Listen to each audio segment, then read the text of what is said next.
कैलाश पर्वत के निकट एक हरी भरी घाटी में लंकापति रावण अपने विश्व विजय के मद में चूर होकर विश्राम कर रहा था।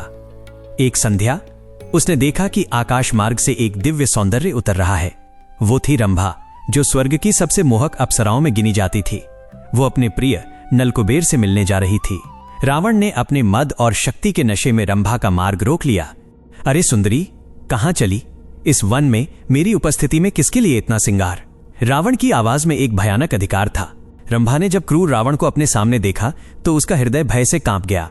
उसने अपने हाथों को जोड़कर विनम्रता से कहा, हे दशानन, मैं आपके बड़े भाई कुबेर के पुत्र नलकुबेर की वधू हूं। इस नाते मैं आपकी पुत्री के समान हुई। मैं आपसे प्रार्थना करती हूं, मुझे जाने दे। रंभा के इन शब्दों ने रावण के अधर्म को चुनौती दी।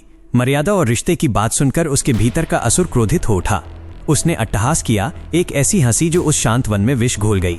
स्वर्ग की सुंदरता किसी एक की नहीं होती, तुम मेरी दास्ता स्वीकार करो। उसने रंभा की हर विनती को, उसके आंसुओं को और उसके मर्यादा की गुहार को अनसुना कर दिया।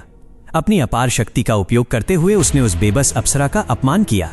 जब यह दुराचार समाप्त हुआ, रंभा अपने अस्त व्यस्त वस्त्रों में टूटे हुए मन के साथ रोती बिलखती नलकुबेर के पास पहुंची। उसने अपने पति को रावण के इस अमानवीय कृत्य के बारे में बताया। नलकुबेर, जिसने अपनी प्रियतमा को इस दयनीय स्थिति में देखा, उसका क्रोध भयंकर ज्वाला बनकर फूट पड़ा। उसने तुरंत देवताओं और सिद्धों की उपस्थिति में पवित्र जल हाथ में लिया और रावण की शक्ति को बांधने वाला वो महाशाप दिया। यदि रावण ने भविष्य में किसी भी अन्य स्त्री को उसकी इच्छा के विरुद्ध बलपूर्वक स्पर्श करने का साहस किया तो उसी क्षण उसके सिर के 100 टुकड़े होकर धरती पर बिखर जाएंगे।